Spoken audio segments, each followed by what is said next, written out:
जय श्री कृष्णा। जय जय श्री राधे।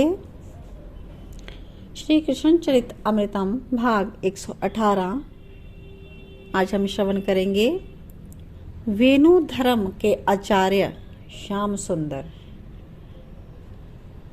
मतलब वेणु धर्म के आचार्य कौन हैं? श्याम सुंदर। आइए डिटेल में जानते हैं। दो ही तो धर्म हैं इस जगत में, वेणु धर्म और वेद धर्म। उद्धव जी विदुर जी को कहते हैं कि तात वेद धर्म ज्ञान का मार्ग है, पर वेणु धर्म तो प्रेम का अद्भुत सुपथ है।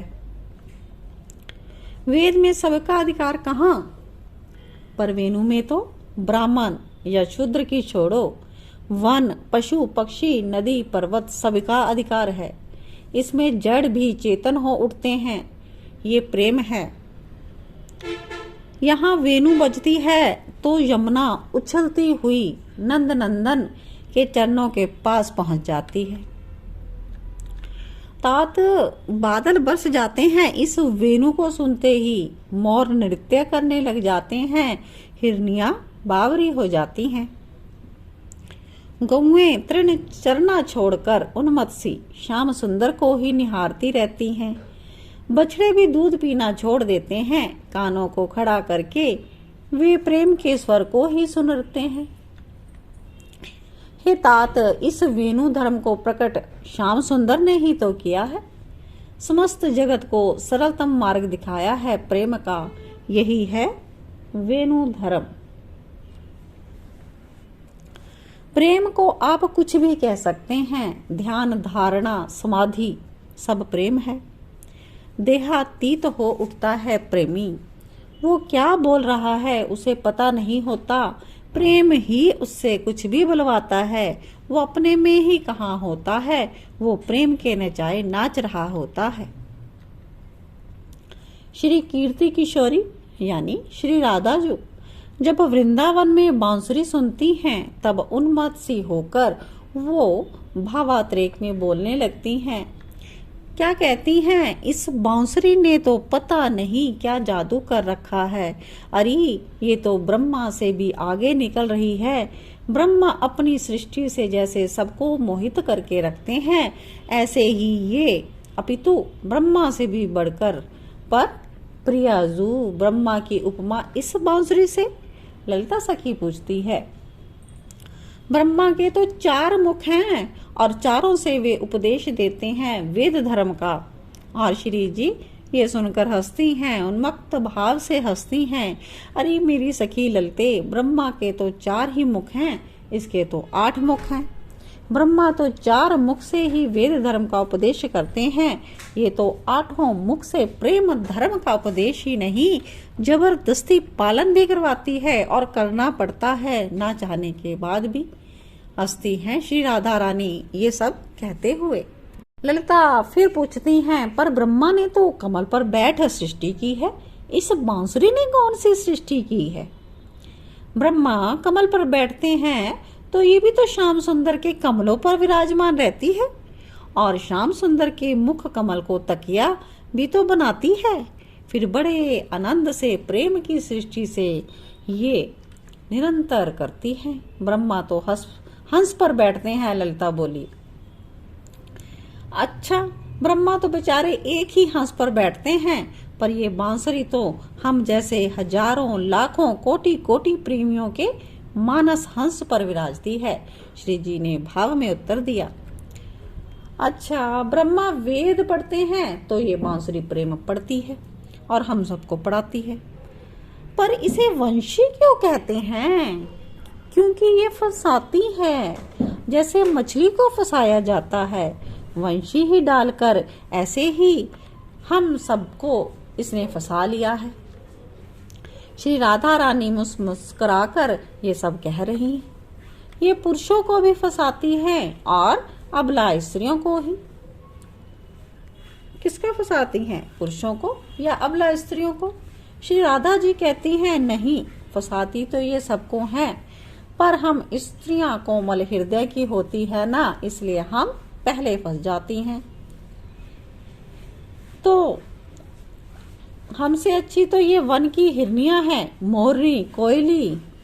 ये दिन भर ये श्याम सुंदर को निहारती रहती हैं। हमारे तो भाग्य में ही नहीं है। हमसे ज्यादा भाग्यशाली तो ये सब हैं, वनचरी। श्री राधा रानी हाँ वेणुधर, हाँ मुरलीधर, हाँ श्याम सुंदर कहते हुए भाव में डूब जाती हैं। इसे आप ध्यान, धारणा, समाधि जो भी कह लो तात, उद्धव बोले और अब मौन हो गए थे। आज के लिए इतना ही। जय श्री कृष्णा, जय जय श्री राधे। श्री कृष्ण चरित अमृतम भाग 119 आज हम श्रवण करेंगे। उफ रूप माधुरी, वेणु माधुरी। वेणु माधुरी के ऊपर ये तीसरा एपिसोड है। आज फिर से हम वेणु की चर्चा कर रहे हैं। प्रेम में जलन भी मधुर होता है। उद्धव जी तात जी यानी कि विदुर जी को यह बता रहे हैं। सच ये है, जैसे गंगा में अपवित्र से अपवित्र नाला भी चला जाए तो पवित्रतम गंगा बन जाती है, ऐसे ही प्रेम की गंगा में काम, क्रोध, लोभ, मोह, अहंकार में कितने भी गंदे नाले चले जाएं, प्रेम पवित्र कर देता है। जलन फिर भी आवश्यकता बन जाती है। सलोना सांवरा हो और बस मैं हूँ। ये प्रेम अद्भुत है तात, इसकी थाह वही पा सकता है जो डूबेगा। जो डूब गया प्रेम में वह बताएगा कैसे। उद्धव विदुर जी को कहते हैं, गोपियां सुन रही हैं वेणु को, उस वेणु को जिसने सबको जीत लिया है। संपूर्ण सृष्टि प्रेम सिंधु में सारोवार हो गई है।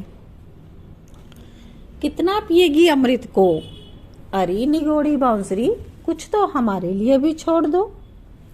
देख तैने कैसे अपना तांडव मचा कर रखा है। आकाश में देखो बेसुध होकर पड़ी है अपने अपने विमानों में अप्सराएं, और जो अभी आ ही रही हैं विमानों से, उनकी तो बांसुरी सुनकर विचित्र स्थिति हो रही है।